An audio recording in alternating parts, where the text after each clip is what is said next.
নিজের প্রার্থনা করি। স্বর্গের বাবা, তোমায় ধন্যবাদ দিই, তোমার প্রশংসা, তোমার গৌরব করি প্রভু। ধন্যবাদ দিই প্রভু, তুমি আজকে কত সুন্দর আমাদেরকে তোমার এই পূর্ণ শুক্রবারে আমাদেরকে একত্রিত করেছো এবং তোমার বাক্যের মাধ্যম থেকে তোমার পরিকল্পনা এবং তোমার শিক্ষা আমাদেরকে দিচ্ছ। তোমায় ধন্যবাদ করো, আশীর্বাদ করো। তোমার এই বাণী যেন আমরা সারাটা বছর মনে রাখি, শুধু আজকের দিন নয়, যেন আমরা আঙ্কেলের কাছে যেটা শুনলাম, যেটা এক্সারসাইজ যেন করি প্রভু। তুমি আমাদেরকে আশীর্বাদ করো। এখন প্রভু নিজেকে তোমার কাছে সমর্পণ করি, তুমি আশীর্বাদ করো এবং পঞ্চম বাণী যে প্রকাশন তুমি আমাকে বলতে সাহায্য করো। পবিত্র আত্মা তোমার সাহায্য চাই, তুমি কিছু সাহায্য করো, আমাদের সঙ্গে থেকে আমাদের অস্থির হৃদয়কে সুস্থির করো। প্রার্থনা শুনলে বিশ্বাস করি, প্রার্থনা প্রিয় যিশু তোমার নামে চাই, আমেন। যোহন 19:28-29 পড়ছি আমি। 28 পদ বলছে, ইহার পরে যিশু সমস্তই এখন সমাপ্ত হইল, জানিয়া শাস্ত্রের বচন যেন সিদ্ধ হয়, এই জন্য কহিলেন, আমার পিপাসা পাইয়াছে। আমরা মোটামুটি 4টে বাণী শুনেছি। 4টে বাণীতে আমরা দেখেছি অনেকভাবে যে প্রভু যিশু হচ্ছে ঈশ্বর, কারণ তিনি মাকে মা বলেনি, হে নারী বলেছে। হ্যাঁ, আমরা সকলের মুখে শুনলাম অনেক কিছু বিষয় যে প্রভু যিশু ঈশ্বর। তাই সেই ঈশ্বর মানে অবাক লাগে যে সেই ঈশ্বর ক্রুশী অবস্থায় বলছে আমার পিপাসা পাইয়াছে। যিনি সমস্ত সৃষ্টির মালিক, এই আকাশ বাতাস পাহাড় পর্বত সমস্ত কিছু তিনি সৃষ্টি করেছেন এবং এই সমুদ্র নদী নালা বৃষ্টি যত জলের উৎস আছে সমস্ত জলের উৎসের সৃষ্টিকারীও তিনি। আর সেই ঈশ্বর ক্রুশ থেকে বলছেন আমার পিপাসা পাইয়াছে। মানে যিনি জল সৃষ্টি করেছেন তিনি ক্রুশ থেকে অতি কষ্টের মধ্যে এবং যন্ত্রণার চরম সীমায় পৌঁছে গিয়ে বলছেন আমার পিপাসা পাইয়াছে। আমরা যোহন 4 অধ্যায় দেখেছি, যখন ওই সমরীয় নারীর সঙ্গে যিশুর সাক্ষাৎ হয়েছিল, ওই সমরীয় নারীকে যিশু বলেছিল যে আমি যে জল দেব তাহা যদি কেউ পান করে তাহার আর পিপাসা পাইবে না, বরং আমি যে জল দেব তাহা এমন জলের উনুই হইবে যে অনন্তকাল পর্যন্ত তার হৃদয়ে বইবে, উথলে উঠবে। আর সেই ঈশ্বর যে দাবি করে আমি যে জল দেব সেই জল পান করলে কারো পিপাসা পাইবে না, সেই ঈশ্বর ক্রুশ থেকে বলছে আমার পিপাসা পাইয়াছে। মানে ভাবলে অবাক লাগে। আমরা যোহন 6:35 দেখেছি, সেখানে যিশু দাবি করছে আমি জীবন খাদ্য, যে আমার কাছে আইসে সে কখনো ক্ষুধিত হয় না, আর যে আমাকে বিশ্বাস করে সে কখনো তৃষ্ণার্ত হয় না, কখনো না। মানে দুবার বলেছে যে কখনো না, মানে একদম শিওর করছে। আজকে সেই ঈশ্বর বলছে আমার পিপাসা পাইয়াছে। এই পিপাসা নিয়ে যোহনে আরো জায়গায় আছে, যোহনে 7 অধ্যায় 7:37 বলেছে যে কাহারও যদি কেউ যদি তৃষ্ণার্ত হও আমার কাছে আইসো, আমি জীবন জলের উনুই হবে, মানে নদী বইবে জীবন জলে। সেই ঈশ্বর যে এর দাবি করে সেই বলছে আমার পিপাসা পাইয়াছে। আর আমরা সবাই জানি যে আমরা ঈশ্বরের আর একটা নাম জানি যে সে জিহোবা জিরি বা জিহোবা জাইরা, মানে আমাদের যোগানদাতা ঈশ্বর। সে মথির 6 অধ্যায় 25 পদে বলেছে তোমরা কি খাবে কি পান করবে সেই বিষয়ে ভাবিত হইও না। মানে কি, তার কাছে আমাদের সমস্ত প্রয়োজনীয়তা অ্যাভেলেবেল আছে, কিন্তু যার কাছে সমস্ত জিনিস আছে, যিনি যোগানদাতা, তিনি ক্রুশ থেকে বলছে আমার পিপাসা পাইয়াছে। কত অবাক করা একটা বিষয়। কিন্তু আমরা বিভিন্ন সময় দেখেছি যে প্রভু যিশুর প্রত্যেকটা পদক্ষেপ বা তার প্রত্যেকটা কথা প্রত্যেকটা হচ্ছে গুরুত্বপূর্ণ। তার মধ্যে আমাদের জীবনের অনেক সিদ্ধান্ত লুকিয়ে আছে। তাই আজকে আমরা দেখব যে প্রভু কেন ক্রুশ থেকে বললেন যে আমার পিপাসা পাইয়াছে। প্রথম আমরা যোহনের 1 অধ্যায় 1 পদ দেখব।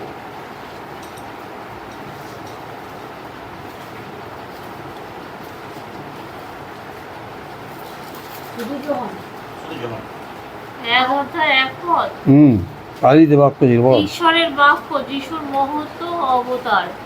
আদিতে বাক্য ছিলেন এবং বাক্য ঈশ্বরের কাছে ছিলেন এবং বাক্য ঈশ্বর ছিলেন। আমেন। বলছে আদিতে বাক্য ছিলেন এবং বাক্য ঈশ্বরের কাছে ছিলেন এবং বাক্য ঈশ্বর ছিলেন। আর 14 পদটা পড়ি। 14টা, আর সেই বাক্য মাংসে মূর্তিমান হইলেন এবং আমাদের মধ্যে প্রবাস করিলেন, আর আমরা তাহার মহিমা দেখিলাম, যেমন পিতা হইতে আগত একজাতের মহিমা, তিনি অনুগ্রহে ও সত্যে পূর্ণ। আমেন। এখানে আমরা বুঝতে পারলাম যে ঈশ্বর হচ্ছে বাক্য, আর সেই বাক্যই মাংসে মূর্তিমান হয়েছে আর আমাদের মধ্যে প্রবাস করেছে। মানে প্রভু যিশুকে বোঝাচ্ছে যে প্রভুই সেই বাক্য যিনি মাংসে মূর্তিমান হয়েছেন এবং আমাদের মধ্যে প্রবাস করেছে। তো কিছুক্ষণ আগে প্রথম বাণীতেই আঙ্কেল আমাদেরকে শিক্ষা দিল যে প্রভু যিশু 100% মানুষ ছিলেন আর 100% ঈশ্বর ছিলেন। এটা আমরা শুনেছি। তো আর এখানে সেটা দেখলাম, বাক্য তাই বলছে, সেই বাক্যই মাংসে মূর্তিমান হয়েছে, আমাদের মধ্যে প্রবাস করেছে। তাই প্রভু যিশু যখন 100% মানুষ ছিলেন, তাই একটা মানুষের যা যা গুণ থাকা দরকার তার মধ্যে সেটা ছিল। যেমন ঐশ্বরিক গুণও তার মধ্যে ছিল, তেমনি আমাদের এই মানুষের যে গুণ তার মধ্যে ছিল। আমরা যেমন কিছু অনেক কাজ করলে যেমন ক্লান্ত হয়, প্রভু যিশু ক্লান্ত হতেন। তিনি ঈশ্বর নয় বলে যে ক্লান্ত হতেন না তাই নয়, কারণ তিনি 100% মনুষ্য ছিলেন। আমরা সেই দেখেছি যোহানের 4 অধ্যায় যখন সমরীয় নারীর সঙ্গে সাক্ষাৎ হওয়ার আগে প্রভু যিশু ক্লান্ত হয়েছিলেন, সেই জন্য কুয়ার ধারে বসেছিলেন। মানে তার মধ্যে ওই মানুষের গুণ ছিল। আরো যদি দেখি মথির 4 অধ্যায়ে তিনি ক্ষুধিত ছিলেন। আমরা মানুষরা যেমন খিদে পায়, আমাদের প্রভু যিশুরও খিদে পেত। মানে মানুষের গুণগুলো ছিল, তিনি ক্ষুধিত ছিলেন। 40 দিন অনাহার করার পর তিনি ক্ষুধিত ছিলেন, যখন শয়তান তার পরীক্ষা নিতে এসেছিল। তিনি ক্ষুধিত ছিলেন, তিনি ক্লান্ত ছিলেন। এবং দ্বিতীয় নম্বর বাণীতে সুবোধ আঙ্কেল বললো যে প্রভু যিশু কেঁদেছেন, মানে ইমোশনাল তার মধ্যে ছিল। যখন লাসার মারা গিয়েছিল তিনি কেঁদে উঠেছিলেন। মানে আমাদের মানুষের মধ্যে যে ইমোশন কাজ করে, প্রভু যিশুর মধ্যেও সেই ইমোশন কাজ করবে। মানে 100% যে তিনি মানুষ ছিলেন, এই বাক্যগুলো নিশ্চিত করে যে তিনি মানুষ ছিলেন।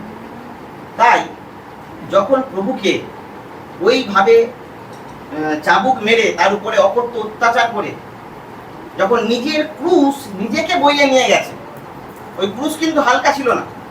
তখনকার ক্রুশ অ্যাপ্রক্স আমার আইডিয়া তো 80-90 কিলো হয়তো হবে, যা আমরা সিনেমায় যেরকম দেখি, অরিজিনাল আমি দেখিনি। তো সেই ক্রুশ ওই গর্বের মধ্যে খালি পায়ে এবং অকথ্য যন্ত্রণার মাধ্যমে তার মাথায় কাটার মুকুট পরানো অবস্থায় নিজেকে নিজে টেনে নিয়ে যেতে হচ্ছে। এবং শুধু শারীরিক টর্চার যে প্রভু যিশুর উপর করা হচ্ছে তা নয়, তার মধ্যে মানসিক টর্চারও করা হয়েছে। তাকে বিভিন্নভাবে লাঞ্ছিত করা হয়েছে। ওই তার দাড়ি ধরে টানছে, তার গায়ে থুতু দিচ্ছে, মানে যেগুলো পাওয়ার নয়। তাকে এইভাবে মানসিক টর্চার এবং শারীরিক টর্চার দুটো করেই সেই গলগাথায় নিয়ে যাওয়া হয়েছে এবং তাকে ক্রুশে দেওয়া হয়েছে। এবং যখন ক্রুশে দেওয়া হয়, তার শরীর থেকে সমস্ত রক্ত ধীরে ধীরে সব ঝরে গেছে। আর বিজ্ঞানের মতে যখন মানুষের শরীরের সমস্ত রক্ত ঝরে যায়, মানুষের শরীর জল শূন্য হয়ে যায়, মানে গলা অটোমেটিকলি শুকিয়ে যাবে।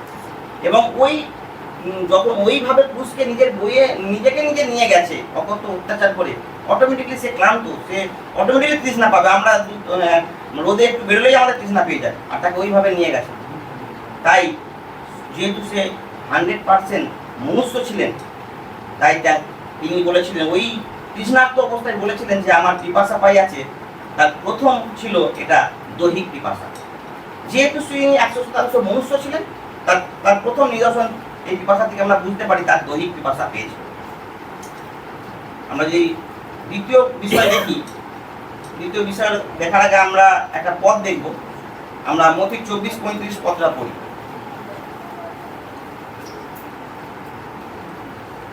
মথি 24-35 পড়ছি।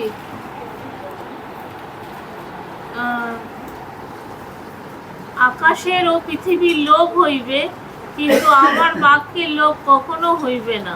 ঈশ্বরের বাক্য বলছে আকাশ ও পৃথিবীর লোভ হয়ে যাবে একদিন, কিন্তু ঈশ্বরের বাক্যের লোভ কখনো হবে না। মানে ঈশ্বরের বাক্য যেটা বলেছে সেটা 100% হবে।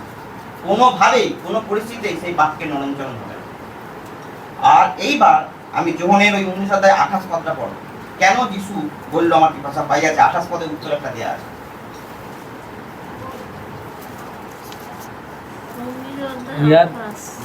ইহার পরে যিশু সমস্তই এখন সমাপ্ত হইল জানিয়া শাস্ত্রের বচন যেন সিদ্ধ হয়, এই এই জন্য জন্যই কহিলেন। হ্যাঁ, প্রভু যাতে শাস্ত্রের বচন সিদ্ধ হয় এই জন্য কহিলেন আমার পিপাসা পাইয়াছে। কোন বচন আমরা দেখি, গীত সংহিতা 69 অধ্যায় 21 পদ।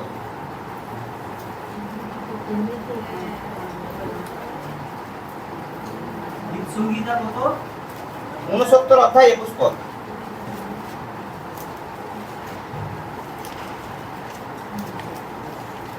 যেটা প্রভু যিশুর প্রায় 500 বছর আগে মানে ভবিষ্যৎবাণী করা ছিল, তার পুষে যাওয়ায়। প্রভু, হ্যাঁ, আবার লোকে আমার খাদ্যের জন্য বীজ দিল, আমার পিপাসাকালে অম্লরস পান করাইল। আমেন। এখানে বলেছে আমার লোকে আমার খাদ্যের জন্য বীজ দিল আর আমার পিপাসা কালে অম্ল রস পান করাইলো। মানে এটা একটা ভবিষ্যৎবাণী ছিল। এইবার এই ভবিষ্যৎবাণী পূর্ণতা যাতে হয় সেই জন্যই প্রভু যিশু বলেছে আমার পিপাসা পাইয়াছে। আর আমার পিপাসা পেয়েছে বলতে তবে এবার কি হয়েছে দেখো 29 পদে, যখনই প্রভু বলেছে আমার পিপাসা পাইয়াছে তখন কি বলছে, সেই স্থানে সিরকায় পূর্ণ একটি পাত্র ছিল, তাহাতে লোকেরা সিরকায় পূর্ণ একটি স্পঞ্জ এসব নলে লাগাইয়া তাহার মুখের নিকটে ধরিল। মানে ওই সিরকা মানে ওই একটা অম্ল রস টাইপের বিষয়, যেটা গীত সংহিতায় 69 অধ্যায়ে লেখা আছে তার মুখে অম্ল রস দেওয়া হবে। তাই প্রভু যিশু বলেছেন আমার পিপাসা পাইয়াছে। যদি প্রভু এটা না বলতো তাহলে কিন্তু রোমান শাসক সৈন্যরা ওই সিরকায় করে স্পঞ্জ দিয়ে ওই সিরকা তার মুখে দিত না। তিনি বলেছেন বলে তবে ওই রোমান শাসকরা ওই সিরকায় পূর্ণ ওই স্পঞ্জে করে তার মুখে লাগিয়েছে। তাই তার এই পিপাসা ছিল ভবিষ্যৎবাণী পূর্ণতার পিপাসা, যাতে ঈশ্বরের যে বাক্য কখনো অঞ্চল না, যেটা তার জন্মের 500 বছর আগে লেখা হয়েছে সেটা তিনি পূর্ণ করেছেন। ওই জন্য তিনি বলেছেন আমার পিপাসা পাইয়াছে। এটা আমরা 3 নম্বর দেখলাম। 3 নম্বর আমরা যদি দেখি তার কিসের পিপাসা ছিল, আমরা লুক 19 অধ্যায় 10 পদ পড়ি কেউ। কারণ যারা হারিয়ে গিয়ে তার অন্বেষণ পরিত্রাণ করতে মনুষ্যপুত্র আসিয়াছেন। 10 পদ। আমি পড়ছি, কারণ যাহা হারাইয়া গিয়াছিল তাহার অন্বেষণ ও পরিত্রাণ করিতে মনুষ্যপুত্র আসিয়াছেন। আমেন। এখানে বলছে প্রভু যিশু কেন এসেছে, আমরা যদি জিজ্ঞাসা করি প্রভু কেন এসেছে, এখানে সে উত্তর দেয়া আছে। প্রভু এসেছে কারণ যাহারা হারাইয়া গিয়াছিল তাহার অন্বেষণ ও পরিত্রাণ করতে। শুধু অন্বেষণ মানে খুঁজতে, শুধু খুঁজেই ছেড়ে দেওয়ার জন্য নয়, এবং পরিত্রাণ করার জন্য প্রভু যিশু এসেছিল। হ্যাঁ, 19:10 19:10। আজকে আমরা হারিয়ে গিয়েছিলাম, আমরা প্রভুকে জানতাম না, আমরা ঈশ্বরকে চিনতাম না। লুক 10। দিনের পর দিন আমরা সেই অন্ধকারেরই দাসত্ব ছিলাম, আমরা সত্যটা জানতাম না, আমরা সেই মিথ্যে রাস্তায় দিনের পর দিন চলতাম। এবং আমরা হরিয়াঙ্কেল বললো দিনের পর দিন কত বিরুদ্ধাচরণ করেছি ঈশ্বরের বিরুদ্ধে। ওই রকম হারিয়ে যাওয়া মানে আমাদের মতো হারিয়ে যাওয়া মেসের জন্য প্রভু যিশু এসেছেন, যাতে আমরা বিনষ্ট না হয়।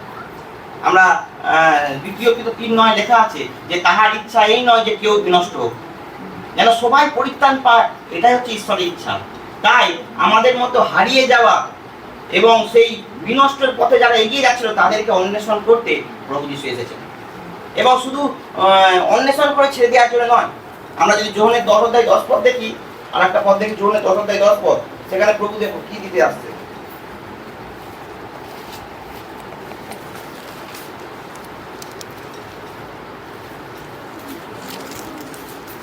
10 অধ্যায় 10 পদ পড়ছি, চোর আইসে কেবল যেন চুরি বধ ও বিনাশ করিতে পারে, আমি আসিয়াছি যেন তাহারা জীবন পায় ও উপচয় পায়। আমেন। প্রভু যিশু এসেছে, আমাদেরকে খুঁজেছে যেন আমরা জীবন পাই। তাই তার এই পিপাসা ছিল আত্মার পিপাসা। তিনি আমাদেরকে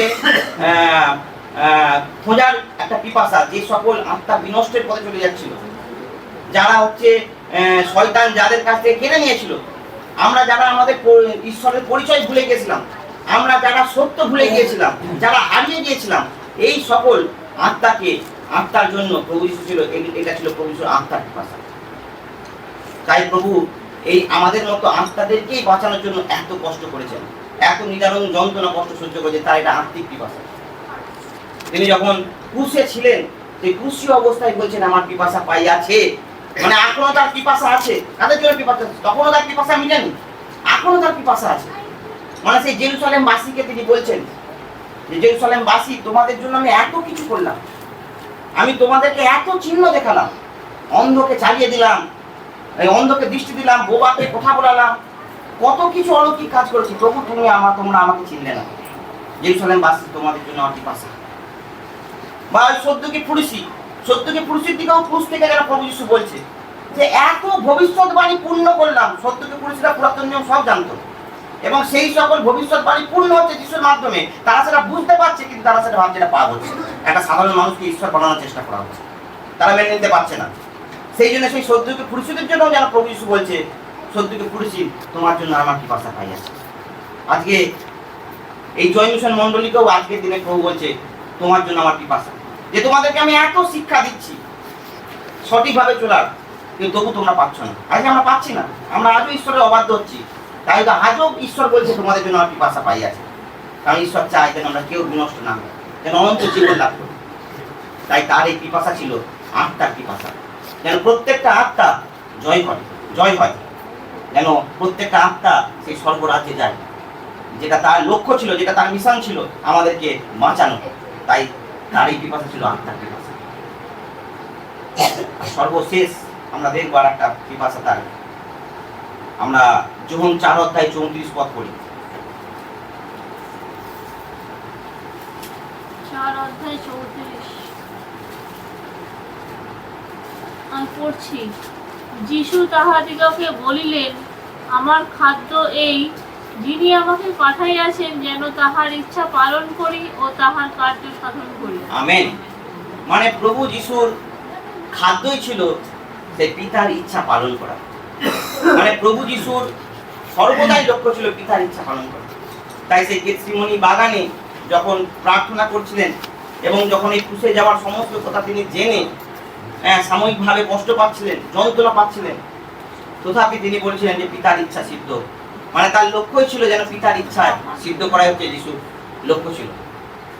তাই প্রভুর এই যে প্রভু যে ক্রুশে উঠেছে এবং প্রভু যে ক্রুশে এত যন্ত্রণা সহ্য করেছে, এটা প্রভুর ইচ্ছাই নয় বা প্রভুর পরিকল্পনাই নয়, কারণ তিনি পৃথিবীতে এসেছেন সর্বদাই পিতার ইচ্ছা পালন করার জন্য।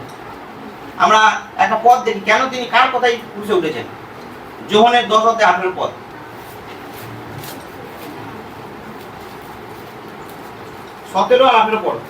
পড়ছি। পিতা আমাকে এই জন্য প্রেম করেন, কারণ আমি আমার আপন প্রাণ সমর্পণ করি যেন পুনরায় তাহা গ্রহণ করি। কেহ আমা হইতে তাহা হরণ করে না, বরং আমি আপনা হইতেই তাহা সমর্পণ করি। তাহা সমর্পণ করিতে আমার ক্ষমতা আছে এবং পুনরায় তাহা গ্রহণ করিতেও আমার ক্ষমতা আছে। এই আদেশ আমি আপন পিতা হইতে পাইয়াছি। আমেন। এই আদেশ কার কাছে পেয়েছে প্রভু যিশু? পিতার কাছ থেকে। তিনি যে ক্রুশে গেছেন, এটা পিতার আদেশ, আর সেই পিতার আদেশ পালন করাই ছিল তার একটা পিপাসা। আর তাই আমরা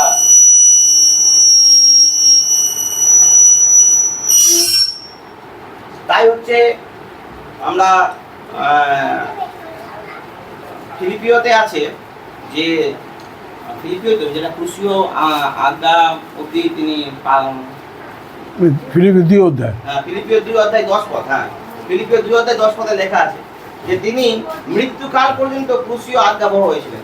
কারণ আমরা তাহারই রচনা, খ্রিস্ট যিশুতে বিবিধ সৎক্রিয়ার নিমিত্ত সৃষ্ট। কোথায়? ফিলিপিও 2:10। আচ্ছা, পড়ছি আমি। যেন যিশুর নামে না, তার আগে 2 অধ্যায় তো 10 পদই পড়ছি। আর থেকে বড় 8 থেকে। এবং আকার প্রকারে মনুষ্যপদ প্রত্যক্ষ হইয়া আপনাকে অবনত করিলেন, মৃত্যু পর্যন্ত, এমনকি ক্রুশে মৃত্যু পর্যন্ত আজ্ঞাবহ হইলেন। আমেন। তো এইটা হচ্ছে প্রভু যিশুর একটা পিপাসা ছিল, ঐশ্বরিক পিপাসা, মানে পিতার ইচ্ছা পালন করার পিপাসা, যে তিনি মৃত্যু পর্যন্ত তিনি আজ্ঞাবহ ছিলেন। তার কি কষ্ট, কি যাতনা, তিনি সেই সব না ভেবে পিতার ইচ্ছা পালন করায় তার একটা পিপাসা ছিল। আজকে এই প্রভুর এই শিক্ষা থেকে আমরাও এই পিপাসাগুলো আমাদের থাকার দরকার আছে। আজকে প্রভু যেমন আত্মার পিপাসা ছিল, আমাদেরও সেই আত্মার পিপাসা থাকার দরকার আছে। যারা যিশুকে চেনেনি, যিশুকে জানেনি, তাদের কানে যেন যিশুর কথা বলতে পারি, যিশুর প্রেমের কথা তাদের কানে যেন তুলে ধরতে পারি, এই সত্যটা যেন লোককে বলতে পারি, যেন আত্মা জয় হয় ওই পিপাসা যেন আমাদের মধ্যেও থাকে, প্রভুর যে পিপাসা ছিল। আর প্রভুর যে এই নিজের পিতার ইচ্ছা পালন করার যে পিপাসা, এইটাও আমাদেরকে থাকতে হবে, যেন আমরা ঈশ্বরের বাধ্য হই, যেন ঈশ্বরের বাধ্য হয়ে যেন প্রভু যেমন মৃত্যু মানে শেষ পর্যন্ত সেই ক্রুশীয় মৃত্যু অবধি তার পিতার ইচ্ছা পালন করার জন্য পিপাসিত ছিল, আমরাও যেন শেষ পর্যন্ত এই পিতার ইচ্ছাই পালন করার জন্য পিপাসিত থাকি। তবেই আমরা, বাক্য বলতে, শেষ পর্যন্ত স্থির থাকলে তবেই তোমরা জীবন মুকুট পাবে। আর যদি চাইছি জীবন মুকুট পেতে, তাহলে পিতার ইচ্ছা পালন করার জন্য যেন আমরা পিপাসিত থাকি, যেমন প্রভু ছিল। ঈশ্বর তার আপন বাক্যে আশীর্বাদ করুন।